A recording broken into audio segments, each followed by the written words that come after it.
आज की जय। अखंड मंडलाकारं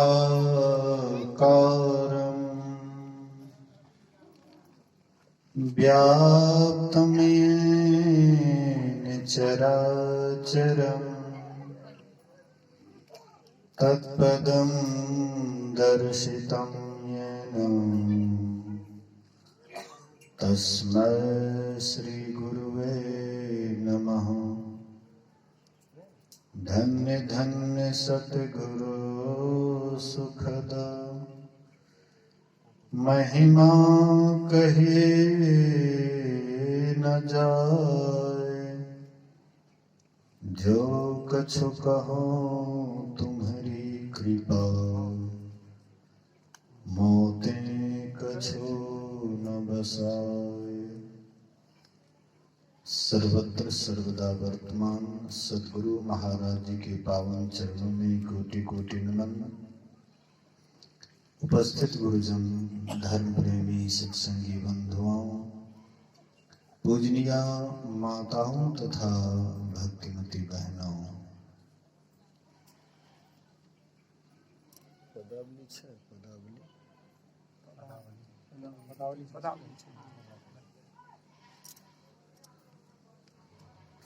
अभी हम लोग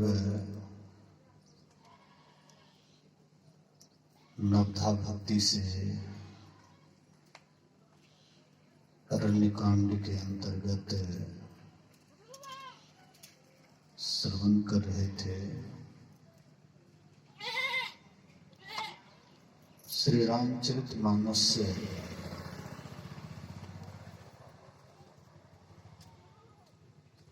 में से अगर नवधा भक्ति को निकाल दिया जाए, वह वैसे ही खोखला पड़ जाएगा जैसे कई मन का शरीर है और उस शरीर में प्राण नहीं है। बिना प्राण का शरीर जैसे खोखलाहीन होता है, वैसे ही रामचरितमानस से नवधा भक्ति निकालने पर यह भी सारहीन हो जाता है। इसलिए नवधा भक्ति के संबंध में हम आप श्रवण कर रहे थे। आइए आप लोगों की सेवा में महर्षि पदावली से एक भजन गाऊंगा। मैं आगे आगे गाऊंगा, आप लोग पीछे से सहयोग देंगे। बोलिए श्री सद्गुरु महाराज की जय। श्री सद्गुरु महाराज की जय। श्री सद्गुरु महाराज की जय। मोहि दे दो भक्ति दान सतगुरु हो दाता जी। मोहि दे दो भक्ति दान सतगुरु हो दाता जी। मोहि दे दो भक्ति हो दाता जी। सतगुरु हो दाता जी। सतगुरु हो दाता जी। सतगुरु हो दाता जी। सतगुरु हो दाता जी।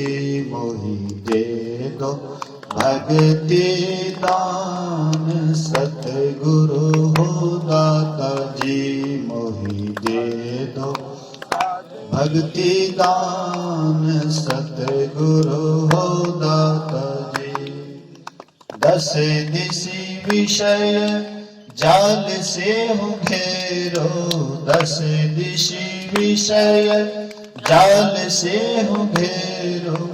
जाल से हो घेरो। जाल से हो घेरो। जाल से हो घेरो। जाल से हो घेरो, तरत नहीं अज्ञान, सतगुरु हो दाता जी। तरत अज्ञान, सतगुरु हो दाता जी।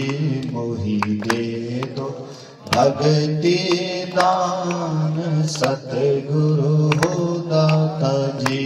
मोहि दे दो भगति दान, सतगुरु हो दाता जी। गाढ़ अविद्या प्रबल धार में, गाढ़ अविद्या प्रबल प्रबल धार में, प्रबल धार में, प्रबल धार में, प्रबल धार में, भय हूँ बही हैरान, सतगुरु हो दाता जी।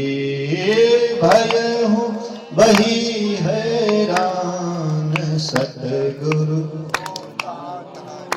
मोहि दे दो भगति दान, सतगुरु हो दाता जी। मोहि दे दो भगति दान, सतगुरु हो दाता जी। निज बुद्धि बल को कछु ना भरोसा, निज बुद्धि बल को कछु ना भरोसा, कछु ना भरोसा, कछु ना भरोसा, कछु ना भरोसा, कछु ना भरोसा। गुरु तव आसन आन, सतगुरु हो दाता जी।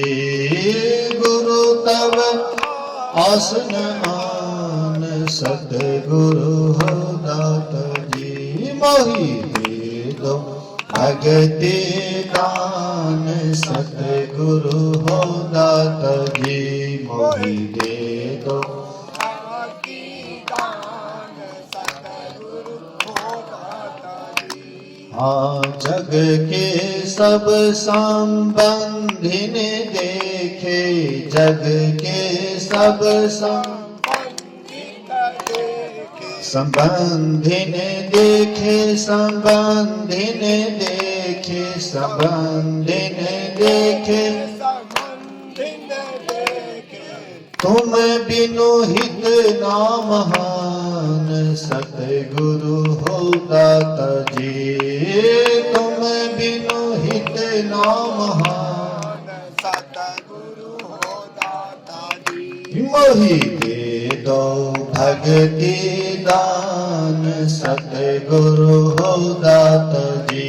मोहि दे दो भगति दान, सतगुरु हो दाता जी।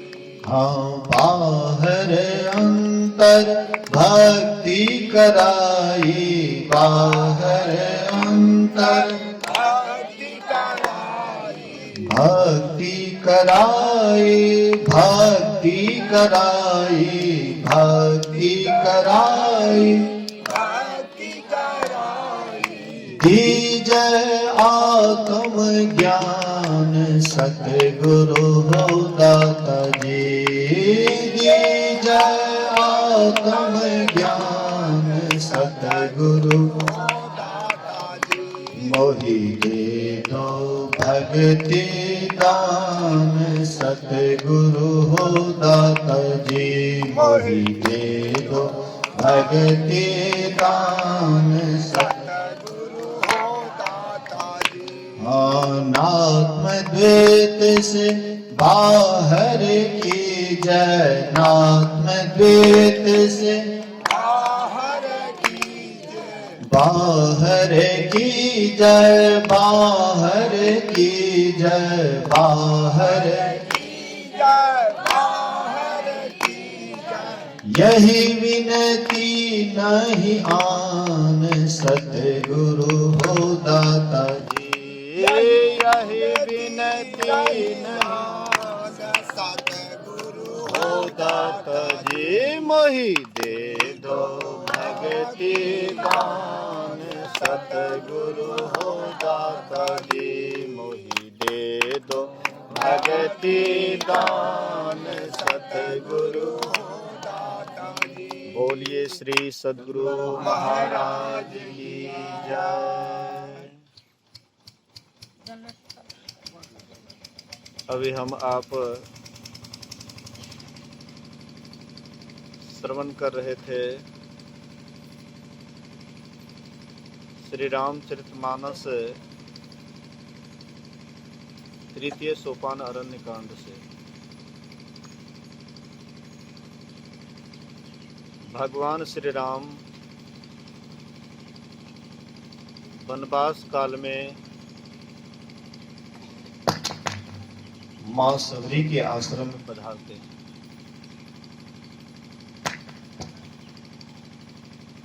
माता सबरी बहुत दिनों से राम भगवान की बाट जोग रही थी। जो सच्चे हृदय से परमात्मा को पुकारते हैं तो परमात्मा उनकी पुकार को अवश्य सुनता है। राम भगवान सबरी के आश्रम में आए हैं। आप लोगों के मन में होगा कि क्या औरों के आश्रम में या औरों को दर्शन राम जी नहीं दिए? ऐसी बात नहीं है। ये भी प्रश्न होगा कि क्या त्रेता युग में ही राम जी आए और सबरी को ही दर्शन दिए और युग में राम जी आना बंद कर दिए? नहीं नहीं, राम जी तो सदा से आते हैं। जब जब उनको बुलाते हैं भक्त तब तक वे आते हैं। हमें बुलाने की देर है, उनको आने में देर नहीं होता है। राम जी को सबरी बुलाए तो राम जी आए हैं। भगवान कृष्ण द्वापर में हुए और इस कलयुग में मीराबाई हुई। भगवान कृष्ण को बुलाए तो क्या भगवान कृष्ण कलयुग में नहीं आए? भगवान कृष्ण तो द्वापर में ही अपना शरीर को छोड़ दिए थे सुकर क्षेत्र में। तो फिर राम भगवान कृष्ण मीराबाई के पास कैसे आए? इससे स्पष्ट होता है कि राम जी पहले भी आते थे, त्रेता में भी आए, द्वापर में भी आए और अभी भी अपना आना बंद नहीं किए हैं। लेकिन हम आप उसको पहचानने में देर कर रहे हैं या बुलाने में देर हो रही है, लेकिन वे तो सदा से आ रहे हैं। तो राम जी सबरी के आश्रम में ही क्यों आए? उनके आशा में तो बहुत ऐसे थे जो आस लगाए हुए थे कि मेरे आश्रम में राम जी आएंगे। तो राम जी औरों के आश्रम में नहीं जाकर के सीधा सबरी के ही आश्रम में आए। इसका क्या कारण था? तो आपके मन में होगा कि शायद सबरी के पास में बहुत धन दौलत होगा, जिस कारण से राम जी वहां पर गए होंगे। लेकिन सबरी के पास में एक साधारण कुटिया छोड़ करके, जंगल वाला कंदमूल फल छोड़ करके और उनके पास में कोई विशेष व्यवस्था नहीं थी। तो आखिर उनके पास में कौन ऐसी व्यवस्था थी? या आप कहिएगा कि सबरी बड़ा सुंदरी होगी, तो राम जी सोचे होंगे थोड़ा सा सबरी को देख लें कितना सुंदरी है। लेकिन सबरी सुंदरी भी नहीं थी, हाँ कुरूपनी लेकिन जरूर थी। ऐसी कुरूपनी थी कि पतिदेव भी छोड़ करके भाग गए। तो न धन था, न महल अटारी था और न ही कोई संसार का कोई ऐश आराम था। लेकिन राम जी सीधे सबरी के आश्रम में आखिर कौन ऐसी शक्ति थी जो राम जी को खींचे चले आए? औरों के यहां नहीं जाकर के राम जी उसी की तरफ खींचे चले आए। आखिर कोई तो शक्ति होगी,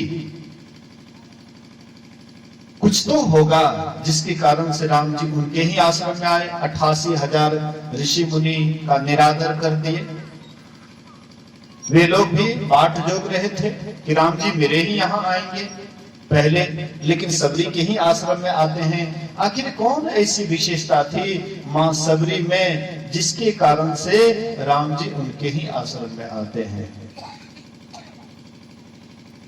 तो कबीर साहब कहते हैं उनके अंदर अगर कोई विशेषता थी या हम आपके भी अंदर में यह विशेषता हो जाएगी तो राम जी हमारे ही आश्रम में आएंगे, हमारे ही कुटिया में आएंगे। इसलिए किसी ने कहा है तू सबरी जैसी भक्ति कर प्रभु राम तेरे घर आएंगे।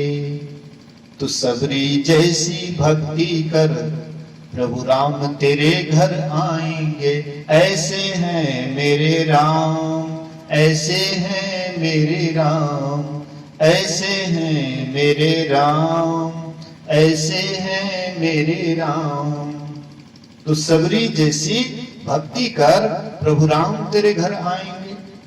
तो कौन सी भक्ति की सबरी, क्या उनके अंदर में विशेषता थी कि सबरी के ही आश्रम में राम जी आए? तो कबीर साहब कहते हैं उनके पास में कोई विशेषता थी तो प्रेम भक्ति की। ये प्रेम भक्ति जिनके भी अंदर हो जाता है, परमात्मा उनको दर्शन दिए बिना रह नहीं पाते हैं। कितना हो परमात्मा चाहे कि हम दर्शन नहीं देंगे, लेकिन भक्त के अंदर जब प्रेम का धारा प्रवाह जब बहने लग जाता है तो फिर भगवान भी अपने को रोक नहीं पाते हैं। इसलिए धर्मदास जी महाराज कहते हैं साहब चितवो हमरी ओर, मेरे तरफ अपना चित्त करो। साहब चितवो हमरी ओर, हमारे ओर चित्त करो। मैं चितवो तुम चितवो नहीं, मैं अपना चित्त तुम्हारे तुम में लगा दिया हूं, लेकिन तुम्हारा चित्त बड़ा कठोर है, तुम्हारा हृदय बड़ा कठोर है। मैं चितवो तुम चितवो नहीं, तुम्हारे हृदय कठोर, तुम्हारा हृदय बड़ा कठोर है। साहब चितवो हमरी ओर, हमारी ओर चित्त करो, ख्याल करो। तो परमात्मा ख्याल कैसे हमारी ओर करेंगे? तो कहते हैं कि प्रेम भक्ति की विशेषता होने के कारण। प्रेम बिना जो भक्ति है सो निज डिंभ विचार, उद्र भरण के कारणे जन्म गमायो सार। कबीर साहब कहते हैं अगर आपके अंदर में प्रेम भक्ति नहीं है, प्रेम भक्ति नहीं से मतलब क्या है? आपके अंदर में कैसे प्रेम भक्ति है, इसका नमूना क्या है? अगर आपके अंदर में एक ईश्वर को छोड़ करके और कोई इच्छा नहीं है तो अवश्य ही आप समझ जाइए कि आपके हृदय में प्रेम भक्ति का संचार हुआ है। लेकिन हम आपके अंदर में केवल ईश्वर दर्शन करने का ही ख्याल है, ऐसी बात नहीं है। हमारे अंदर में तो बहुत मांग है, इतना मांग है कि मत पूछिए, बहुत मांग है। इसलिए कबीर साहब दूसरी जगह कहते हैं ऐसी दीवानी दुनिया, ये दुनिया जो है बड़ी दीवानी है। ऐसी दीवानी दुनिया भक्ति भाव नहीं बुझे जी, भक्ति भाव को नहीं समझ पाती ये दुनिया। कोई आवे तो बेटा मांगे यही गुसाई दीजिए जी। कोई कहते हैं गुरु महाराज एक बेटा भाई दिए, बड़ा बढ़िया है दिए, बेटा नहीं छे। सबरी मांगी थी बेटा, देख लीजिए। जिसके पास बेटी नहीं है, हे परमात्मा हमको बेटी दे दीजिए। ऐसी दीवानी दुनिया भक्ति भाव नहीं बूझे जी, कोई आवे तो बेटा मांगे यही गुसाई दीजिए जी। कोई आवे दुख का मारा हम पर कृपा कीजिए जी। किसी को दुख हो गया, तकलीफ हो गया, अब भगवान से कहते हैं हमरा ये दुख छोड़ा दीजिए। क्या भगवान आपको दुख दिया है? बोलिए श्री सद्गुरु महाराज की जय। क्या आपको भगवान दुख दिया है? आप कहिएगा तब कौन दिया है? नहीं, भगवान किसी को कुछ देता लेता नहीं है। हाँ, आप ही का कमाया हुआ आप ही को रिटर्न करता है। बोलिए श्री सद्गुरु। आपने जो कमाया है, शुभ कर्म किए हैं, तो वही भगवान आपको रिटर्न सुख के रूप में भेजता है। और जो दुख वाला आपने कर्म किया है, उसी का रिटर्न दुख के रूप में भेजता है। अशुभ कर्म का फल दुख के रूप में भेजता है। ये किसी का दिया हुआ नहीं है। कभी भी आप मत सोचिए कि भगवान अपने तरफ से किसी को सुख दे रहा है या किसी को दुख दे रहा है। हाँ, कमाया हुआ जिनका जैसा पूंजी है, भगवान वही दे रहा है। इसीलिए कोई आवे दुख का मारा, हम पर कृपा कीजिए। कोई करावे ब्याह सगाई, सुनत गुसाई रीझे जी। कोई अपने बेटे का शादी करता है, बेटी की शादी करती है। हाँ, भगवान, गुरु महाराज, बाबा इनको आशीर्वाद दीजिए, जुग जुग जिए। एक पल की भी ठिकाना नहीं है, लेकिन जुग जुग जीने की बात करते हैं। इसलिए कोई आवे दुख का मारा, हम पर कृपा कीजिए जी। कोई करावे ब्याह सगाई, सुनत गुसाई रीझे जी। कोई आवे तो दौलत मांगे, भेंट रुपया लीजिए जी। 2, 4, 5, 10 टका चढ़ा दिए गुरु महाराज को, और पूरा पलोट गुरु महाराज मेरा ही हो जाए। मतलब 5-10 रुपया में पूरा प्लॉट खरीदना चाह रहा है। सांचे का कोई ग्राहक नहीं। कबीर साहब कहते हैं, सत्य परमात्मा का कोई ग्राहक नहीं है। कोई परमात्मा को नहीं चाहने वाला है। सब परमात्मा के प्रभुता को चाहते हैं, प्रभु को नहीं चाहते। प्रभुता को सब कोई भजे, अब प्रभु को भजे ना कोई। जो प्रभु को भजे तो प्रभुता चेरी हो। चेरी मतलब दासी, नौकरानी। प्रभु की नौकरानी है माया। और जो प्रभु को भजने लगेंगे तो माया तो उसकी दासी हो जाएगी, आगे पीछे करने लगेगी। क्या चाहिए? जब प्रभु को ही जो अपना लेंगे तो उसकी दासी कहां जाएगी? विष्णु भगवान को आप देखे होंगे, सैया पर पड़े हुए हैं और लक्ष्मी जी उनके चरण को दबा रही है। दासी का काम क्या है? चरण दबाना। विष्णु जी लेटे हुए हैं, योग निद्रा में हैं, ध्यानस्थ हैं, दिन रात एकदम लवलीन रहते हैं ध्यान में। इधर लक्ष्मी जी उनके पैर को दबा रही है। तो जहां प्रभु को जो अपना लेंगे तो दासी फिर कहां जाएगी? नौकरानी कहां जाएगी? उनके पीछे पीछे चलेंगे। इसलिए प्रभु का हम आप भजन नहीं करना चाहते हैं, लेकिन प्रभुता का ही दिन रात कामना करते हैं। लेकिन संत महापुरुष कहते ये ठीक नहीं है। सांचे का कोई गाहक नहीं, झूठे जगत पतिजे जी। कहे कबीर सुनो भाई साधो, हे साधु भाइयों सुन लो कान खोल करके। कहे कबीर सुनो भाई साधो, अंधों को क्या कीजिए जी। कहते हैं ये अंधा है, अंधा है कि परमात्मा के दरबार में आकर के, सत्संग में आकर के, साधु संग में आकर के, अब फिर भी संसार की वस्तु मांगते हैं। कहते अंधा नहीं तो और क्या।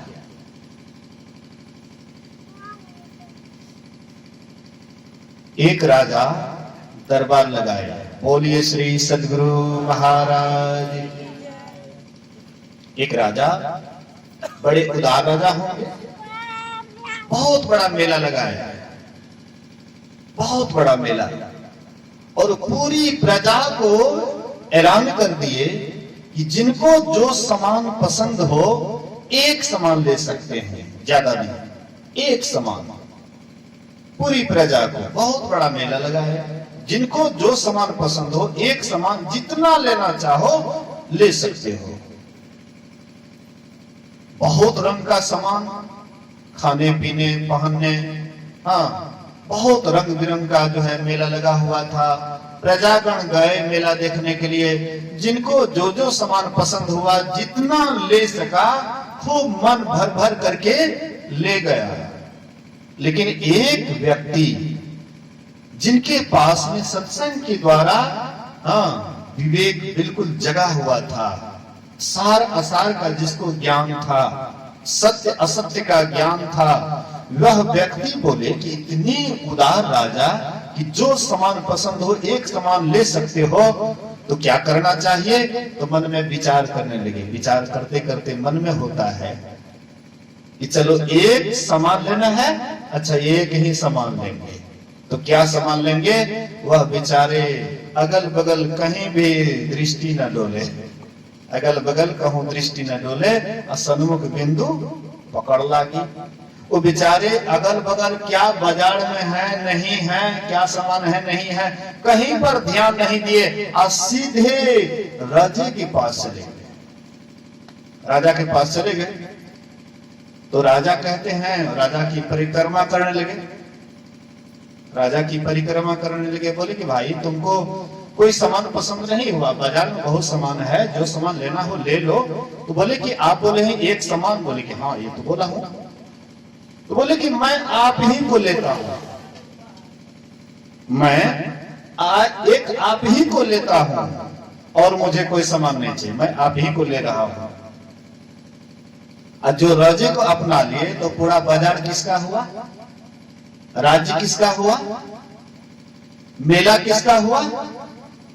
उसी का ना, जो राजे को अपना लिए।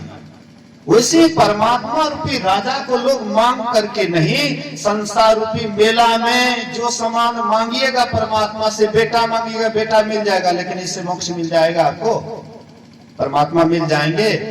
धन मांगिएगा, अगर बढ़िया से भक्ति कीजिएगा मन लगा करके, बेटा मांगिएगा बेटा भी मिलेगा। मन लगा कर भक्ति कीजिएगा, बेटी मांगिएगा वह भी परमात्मा दे देंगे। अगर आप धन मांगिएगा, लेकिन भक्ति कीजिएगा, धन मांगिएगा परमात्मा आपको धनी बना देंगे। जो मांगिएगा एक समान आपको दे देंगे, लेकिन याद रखिए परमात्मा आपसे दूर हो जाएंगे। परमात्मा समझ जाएंगे कि ये मुझे नहीं चाहता है, मेरी माया को चाहता है, इसलिए लो माया में तुम दिन रात झुलते रहो। लेकिन जो विवेकी सज्जन होते हैं, जिनके पास में सद्गुरु के द्वारा सच्चा ज्ञान है, अंदर से केवल परमात्मा की चाहना है कि हमको परमात्मा ही मिले। आप कहिएगा कि तब धन कमाए नहीं, कौन मना करता है धन कमाने के लिए? जो आप मेहनत कर सकते हैं कीजिए, लेकिन ये मत सोचिए कि इतना हो जाए उतना हो जाए, यही इच्छा आपको भक्ति करने में बाधा डालेंगे। अरे बिन मांगे मोती मिले, मांग मिले सो पानी, और खून समान उसको जानिए जिसमें हो खींचातानी। मुर्दे को भी देत है कफन लकड़ी आग, जिंदा नर चिंता करे आका बड़ा अभाग। एक मुर्दे को भी परमात्मा कफन लकड़ी आग देते हैं, मरने के बाद भी परमात्मा इतना सोचते हैं कि कफन लकड़ी आग की व्यवस्था आपके लिए कर देते हैं। अब सोचिए कितने बड़े दयालु हैं, मुर्दे के लिए भी व्यवस्था करते हैं। मुर्दे को भी देते हैं कफन लकड़ी आग, जिंदा नर चिंता करे। ये जिंदा मनुष्य चिंता करता है, काका बड़ा अभाग, कहते तुम्हारा अभाग्य है, भाग तुम्हारा फूटा हुआ है।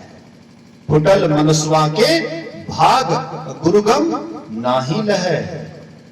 इसलिए संत महापुरुष कहते हैं कि कोई मांग नहीं भी रखिएगा तो भी परमात्मा आपको देंगे। जितना आपके लीलार में है, जितना आपके भाग्य में है, कोई नहीं रोक सकता है। मेहनत कीजिएगा, वह आपका भाग्य मिलेगा। लेकिन हाँ, संसार की वस्तु कभी भी परमात्मा से मत मांगिए। संसार की वस्तु मांगिएगा तो ठगे जाइएगा। अब परमात्मा को परमात्मा ही मांग लीजिएगा, तब तो सबरी की तरह मालो माल हो जाइएगा। इसलिए मां सबरी के पास और कोई विशेषता नहीं थी। विशेषता थी तो एक प्रेम भक्ति की। इसलिए कबीर साहब दूसरी जगह कहते हैं, प्रेम सखी तुम करो विचार। हे प्रेम रूपी सखी, थोड़ा विचार करो। बहुरी न आना यही संसार, ये संसार में दोबारा नहीं आना। प्रेम सखी तुम करो विचार, बहुरी न आना यही संसार। जो तो ही प्रेम खिलन मा चाव, शीश उतार महल में आओ। कहते हैं जो प्रेम रूपी महल में प्रवेश करना चाहते हैं तो सबसे पहले गर्दन उतार करके उस प्रेम रूपी महल में प्रवेश करते हैं। बोलिए श्री सद्गुरु महाराज। आप कहिएगा बाबा जब गर्दनें उतार करके धड़ देंगे तो फिर प्रेम रूपी महल में प्रवेश कैसे करेंगे? ये गर्दन उतारने का मतलब है अपने अहंकार का त्याग, कि हम बड़े पद वाले हैं, हम प्रतिष्ठा वाले हैं, हम इस जाति के हैं, हम उस जाति के हैं, हम धनवान हैं, हम गुणवान हैं, हम यशवान हैं, हम बड़े जाति के हैं, हम उच्च जाति के हैं, हमारा रूप बड़ा सुंदर है। मतलब ये सारी जितनी भी अहंकार हैं, ये सब अहंकार से जब तक आप ऊपर नहीं उठिएगा तब तक आप कभी भी परमात्मा की तरफ नहीं जा पाइएगा। भगवान बुद्ध के समय में एक प्रसेनजीत की एक रानी थी और बड़ा सुंदरी थी, और विशेष सुंदरता होने के कारण सोचती थी कि मैं इतना सुंदर होकर के सत्संग में जाऊं, लोग क्या कहेंगे? इतना सुंदरी होकर के सत्संग में जाऊं नहीं। लेकिन भगवान की बड़ाई सुनते सुनते सखी सहेली एक दिन उसको जबरदस्ती लेकर के चले गए सत्संग। अरे चलो तो क्या होगा, बड़ा मीठा मीठा प्रवचन करते हैं भगवान बुद्ध, वाणी में बड़ी मधुरता है, बड़ी अमृत वाणी कहते हैं। जीव उद्धार का द्वार पुकार कहा, घट भीतर ही सत्संतों ने। बड़ी सुंदर बात करते हैं, आत्म कल्याण की बात करते हैं, ईश्वर भक्ति की बात करते हैं। इसलिए चलो बहुत कहने पर, बराबर बड़ाई करने पर एक दिन वह उनके अंदर में हो गया कि चलना चाहिए। जो सब कहते हैं कि चलना चाहिए तो वह जाती है। भगवान समझ गए कि इनको सुंदरता का बहुत बड़ा घमंड है। वे तो सब कुछ जानते हैं। जैसे शीशे की अलमारी में हम आप जो कुछ भी रखते हैं तो बाहर से सब कुछ देख लेते हैं, ऐसे ही जो संत महापुरुष होते हैं, सर्वज्ञ होते हैं, जिनके पास आत्मज्ञान हो जाता है, तो आप अपने हृदय में क्या क्या रखे हुए हैं, भीतर में क्या क्या कामना लेकर के आए हुए हैं, संत महात्मा सब कुछ देख लेते हैं। भगवान समझ गए इनके अंदर में कैसी भावना है। तो भगवान के पास जैसे गए तो भगवान बुद्ध अपने योग बल से एक बालिका, अति सुंदरी, उससे भी कई गुना सुंदरी एक बालिका को योग बल से पैदा कर दिया। और वह बालिका भगवान बुद्ध के पीछे खड़ी होकर के भगवान को पंखा झल रही है, पंखा पकड़ करके पीछे झल रही है। और केवल वही सुंदरी राजकुमारी और भगवान ही इस बात को जान रहे हैं। बाद बाकी किसी को यह दृश्य नहीं दिखाई पड़ रहा, किसी को मालूम नहीं, केवल भगवान ही उसके अहंकार को दूर करने के लिए भगवान ने यह लीला रची। तो वह पंखा झल रही है, पंखा झलते झलते फिर वो युवावस्था को प्राप्त की, युवावस्था को प्राप्त करने के बाद फिर वृद्धावस्था को प्राप्त की, फिर वहीं पर शरीर छोड़ देती है, मर जाती है। तब वह सुंदरी को लगता है कि ये शरीर कितना हो सुंदर हो, लेकिन अंत में तो राम नाम सत होने वाला है, अंत में तो समाप्त होने वाला है। उनका अहंकार दूर हो गया और भगवान के पास गए, हमको भी दीक्षा दीजिए, मैं भी भगवान का ध्यान करूंगा। बोलिए श्री सद्गुरु।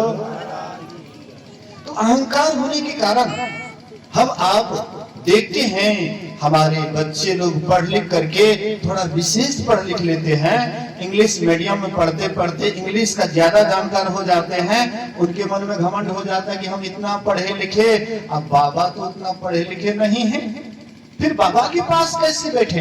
अरे भाई तुम पढ़ने में आगे हो, मैं मान लिया, तुम्हारे पास में इंग्लिश की अधिक जानकारी है, मैं मान लिया, लेकिन बाबा के भी पास तो कुछ खोजो कि कोई विशेषता है कि नहीं है, कोई विशेषता है या नहीं है?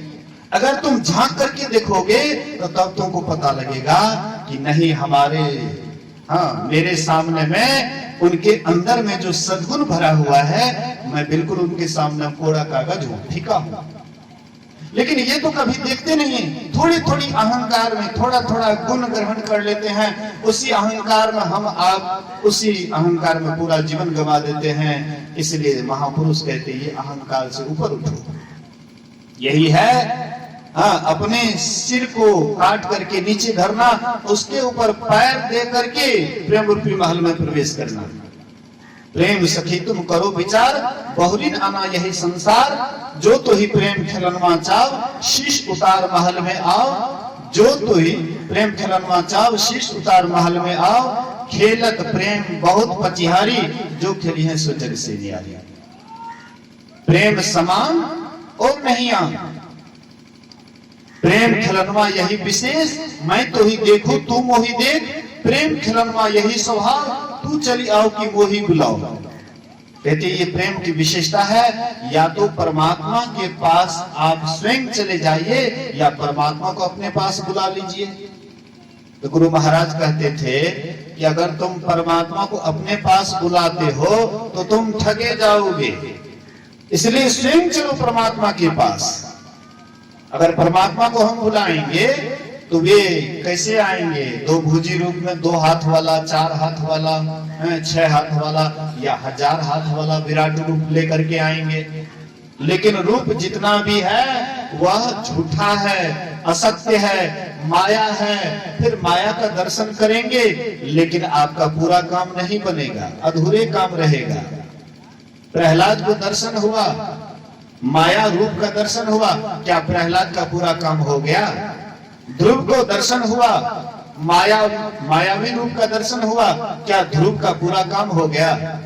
अगर ध्रुव का पूरा काम हो जाता तो फिर ध्रुव फिर से राज्य पर क्यों बैठते? और फिर जंगल गए, उत्तम को राजगद्दी दे करके जंगल गए। और जंगल में जाकर के तपस्या कर रहे थे, मालूम हुआ ध्रुव और उत्तम और यक्ष में लड़ाई हुई, उत्तम मारा गया। अब ध्रुव स्वयं आकर के यक्ष से लड़ाई करने लगे। अब जब लड़ाई झगड़ा जब अभी चल ही रहा है तो फिर परमात्मा को कैसा दर्शन? इसका मतलब है वे भी माया रूप का दर्शन किए थे। कश्यप अदिति बहुत तप किए, कश्यप अदिति महातप किन्हा, तिनको मैं पूरा बर दिन्हा। कश्यप अदिति बहुत तप किए और उनको दर्शन दिए। और दर्शन दिए तो कौन रूप लेकर के? कौन रूप लेकर के दर्शन दिए? वही मायावी रूप लेकर के दर्शन दिए, जिससे उनको बड़ा सुंदर वह रूप बुझाया।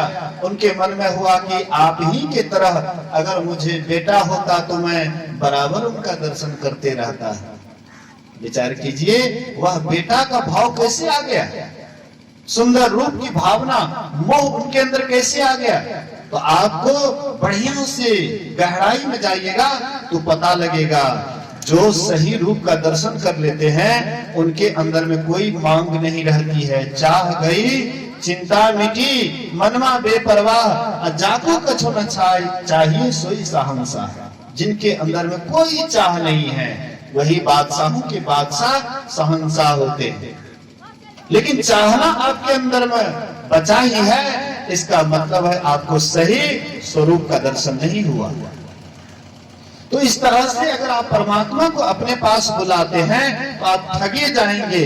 तो गुरु महाराज कहते थे कि स्वयं चलो उनका दर्शन करने के लिए। तो कैसे दर्शन करने के लिए जाओगे? जैसे हम आप अपना शरीर को देखना चाहते हैं, अपने शरीर को, निज शरीर को देखना चाहें तो जितना भी कुर्ता है, गंजी है, जो भी पहना हुआ है, एक एक करके उतारेंगे तब अपने शरीर का दर्शन कर पाएंगे। नहीं, अपने शरीर का दर्शन करना है तो एक एक आवरण को उतारना पड़ेगा, फिर अपने शरीर को बढ़िया से देखेंगे। इसी तरह से परमात्मा को देखने के लिए भी शरीर रूप कुर्ते को उतारना पड़ेगा। शरीर रूप कुर्ता, शरीर के अंदर में शरीर है, उसके भी अंदर शरीर है, मतलब एक ही शरीर के अंदर भी यह जीवात्मा नहीं है, 5 शरीर के अंदर में यह जीवात्मा है। स्थूल सूक्ष्म कारण महाकारण कैवल्य हूं के पार, परमात्मा कैवल्य के भी परे हैं। हम लोग सोचते हैं यही स्थूल्य में आकर के भगवान हमको दर्शन दें। नहीं, हमको स्वयं चलना है, स्थूल से भी ऊपर उठना है, सूक्ष्म से भी ऊपर उठना है, कारण से भी ऊपर उठना है, महाकारण से भी ऊपर उठना है, और कैवल्य से भी जब ऊपर उठिएगा तब आत्मा और परमात्मा में कोई अंतर नहीं रहेगा। तब हम प्रभु प्रभु हम एक ही होई, द्वंद्व या द्वैत रहे नहीं कोई।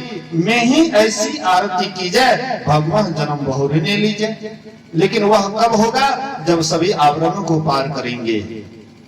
तो इसीलिए संत महापुरुष कहते स्वयं जाकर के परमात्मा का दर्शन करो। प्रेम खिलनवा यही स्वभाव, तू चली आओ की मोही बुलाओ। प्रेम खिलनवा यही विशेष, मैं तो ही देखूं तू मोही देख।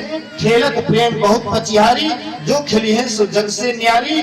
कहे कबीर प्रेम समान और नहीं आम।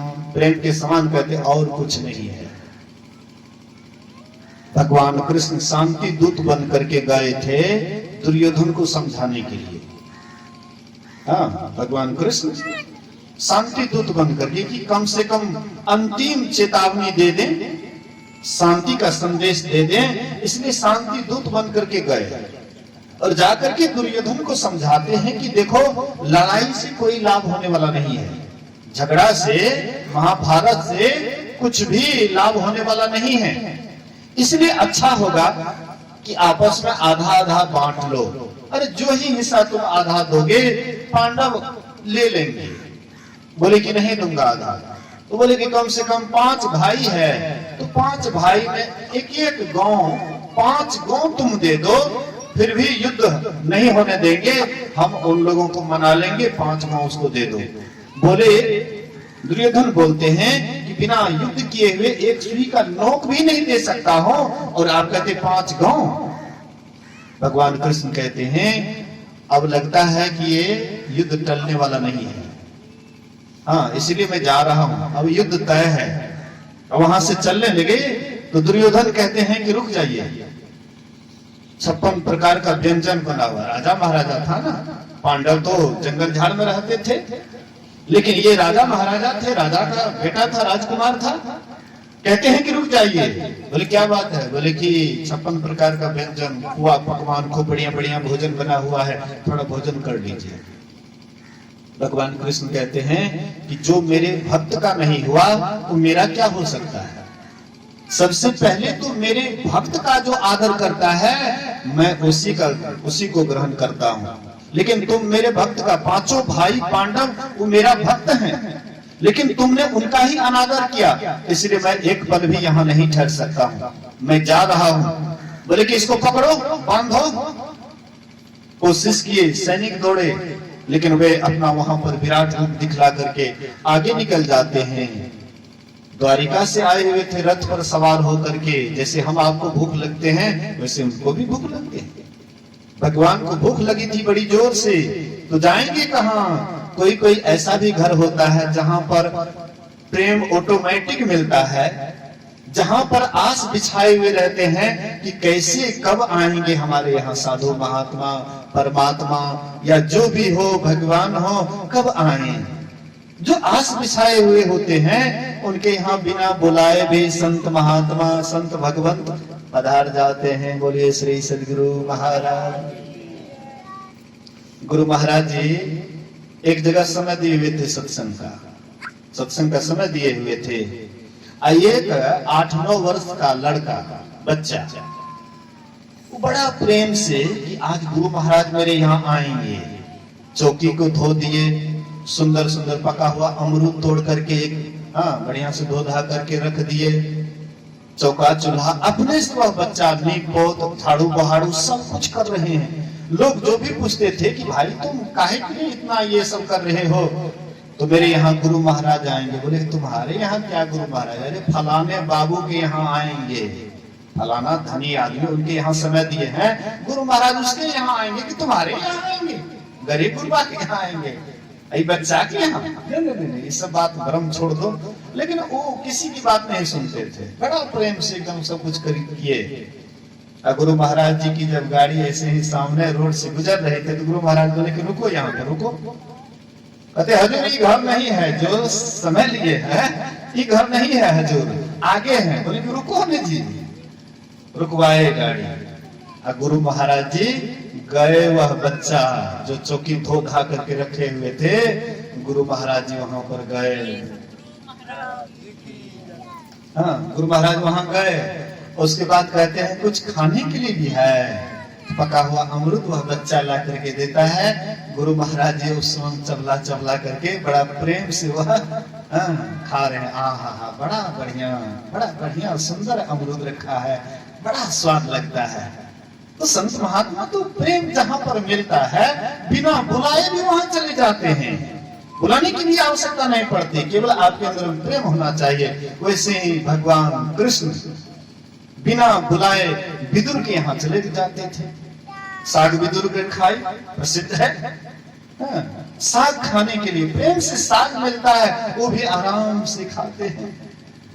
हमारे ये महाराज जी जब जलपान कर रहे थे हम लोग, तो ये महाराज जी बोले कि यहाँ पर बाबा जो है ना साग और सब्जी का यहाँ पर राजा है, मतलब साग सब्जी खूब उपजाते हैं। मैंने कहा राजा है तो फिर साग खिलाएंगे तब तो मैं समझूंगा कि सही में राजा है। तो दोपहर में साग बना करके खिलाए, बड़ी आनंद से खाए। तो प्रेम जहां पर है वहां पर आप प्रेम से एक साग सत्तू भी खिला दीजिएगा तो साधु महात्मा संत महापुरुष को प्रेम से ग्रहण करते हैं। प्रेम की विशेषता जिनके अंदर में है, बिना बुलाए भी वहां चले जाते हैं। तो भगवान बिना बुलाए उनके यहाँ चले गए। संजोग से विदुरानी उस समय में घर पर थी, लेकिन वो भी स्नान कर रही थी। और स्नान भी कैसे उस समय में हो सकता है, वस्त्र की कमी होगी। ऐसे ही नग्न स्नान कर रही थी, वस्त्र की कमी होने के कारण। अब जैसे ये भगवान आए और बोले कि कहाँ हो विदुरानी, बहुत जोर से भूख लगी है, कुछ खाने को दो। इतना जो भगवान की प्रेम भरी बात को सुने, ये इतना भाव विह्वल हो गए कि इनको ख्याल भी नहीं रहा कि हम कैसे किस अवस्था में हैं। दौड़ी जोर से भगवान को खिलाने के लिए, कुछ खोजने के लिए घर में। भगवान अपना चादर फेंक देते हैं, वह चादर से अपना शरीर को ढक करके जाती है अंदर। अंदर में जाकर के देखती है पका हुआ घेर केला का है। बड़ा खुश हो गई कि आहा, भगवान आए हैं, पका हुआ केला का घेर पड़ा हुआ है, आज भगवान को मैं खूब भरपेट केला खिलाऊंगी। बिस्तर दिए बैठने के लिए, पीढ़ा दिए उल्टा करके, ख्याल भी नहीं भगवान को सीधा पीढ़ा देंगे, उल्टा करके पीढ़ा दे दिए। भगवान उल्टे पीढ़ा में बैठ गए। उधर से केला के घेर उठा करके लाई। अब प्रेम में इतना विह्वल है कि उसको याद नहीं है कि भगवान को हम गुद्दा दें कि छिलका दें। गुद्दा फेंकने लगी और छिलका भगवान को देने लगी। अब भगवान छिलका को खा खा करके बड़ा प्रशंसा करे, आहा विदुरानी, बड़ा स्वाद है केला में, बड़ा स्वाद है। भगवान प्रशंसा कर रहे हैं, ये खिला रही है, इनको ख्याल नहीं है कि क्या देना चाहिए। प्रेम में इतना विह्वल है। थोड़ी देर में उधर से विदुर जी आए। विदुर जी कहते, अरे पगली ये क्या कर रही है? अरे भगवान को गुद्दा देना चाहिए, छिलका फेंकना चाहिए, अब तू उल्टा ही काम करती है। भगवान को तो छिलका खिला रही है, गुद्दा फेंक रही है। ला मैं भगवान को खिलाता हूं। तो विदुर जी अपने से छिलका फेंकने लगे, गुद्दा भगवान को देने लगे। भगवान कहते, आहा, जो स्वाद वह छिलका में था वह स्वाद गुद्दा में नहीं है। बोलिए श्री सद्गुरु। तो भगवान कौन सी के भूखे हैं? प्रेम के भूखे हैं, श्रद्धा के भूखे हैं। तो वही प्रेम श्रद्धा होने के कारण, प्रेम भक्ति होने के कारण भगवान राम भी 88,000 ऋषियों का निरादर करके और सीधा सबरी के आश्रम में आए हैं। सबरी अपने आश्रम में आए हुए देख करके हर्ष प्रेम में मग्न हो जाती है और भगवान की सेवा के लिए क्या लाती है? वहां पर तो साग, वहां पर तो छिलका, यहाँ पर क्या है? जूठा बैर। भगवान को जूठा बैर दिए खाने के लिए। बहुत आदमी इसका मतलब जो है ना बना बना करके अपने तरफ से अर्थ करते हैं। कहते हैं कि वो वृक्ष में चखती थी, वृक्ष में चख करके जो वृक्ष का मीठा बैर होता था वही वृक्ष का बैर तोड़ करके रखती थी। लेकिन ये सब बनावटी बातें हैं। एकदम सीधा सवाल है कि मां सबरी प्रेम में इतना बेबल होकर के आखिर भगवान को मैं बैर खिलाऊंगी, और कोई बैर अगर खट्टा होगा तो भगवान का दांत कोत नहीं हो जाए। हाँ, इसीलिए चक चक करके भगवान को मीठा बैर लगे, चक चक करके रखती थी। अब भगवान को दिए तो भगवान 4 बैर उठा करके लक्ष्मण को दे देते हैं। लो लक्ष्मण खाओ। बोलिए श्री सदगुरु। तो जैसे उठा करके बैर दिए तो लक्ष्मण कहते हैं भैया का तो कोई मतलब जो है ख्याल ही नहीं रहता है, किनका है, कैसे है, जूठा है, कुठा है, ये तो कुछ ख्याल ही नहीं भगवान करते हैं। जूठा बैर लबाला मुंह में डाल रहे हैं। लक्ष्मण को बढ़िया नहीं लगा। लक्ष्मण ले तो लिए, भैया का आदेश है इसलिए ले लिए। ले लिए तो पीछे में थोड़ा सा फेंक दिए। अब फेंक दिया तो सीधे चले गए धौलागिरी पर्वत पर। और भक्त के प्रसाद का अपमान जो किया लक्ष्मण, बाद में जब लक्ष्मण को मेघनाथ का शक्तिवान लगा, बाद में वही सबरी का दिया हुआ प्रसाद जब लक्ष्मण पाए तब लक्ष्मण स्वस्थ हो गए। बोलिए श्री सदगुरु महाराज। भक्तों के प्रसाद का अनादर, तो लक्ष्मण भी अनादर किए तो उसका परिणाम उसको भोगना पड़ा। इसलिए भगवान राम बड़ा हुआ मीठा मीठा फल खाए, प्रशंसा भी कर रहे हैं कि आहा ऐसा फल इतना स्वादिष्ट, शायद मां कौशल्या भी मुझे खोआ बना करके देती थी खाने के लिए, लेकिन खोआ में भी वह स्वाद नहीं जो ये बैर में स्वाद है। बड़ी प्रशंसा करते हुए फल खाए। उसके बाद सबरी हाथ जोड़ करके खड़ी हो जाती है कि विधि स्तुति करऊं तुम्हारी, अधम जाति में जड़मति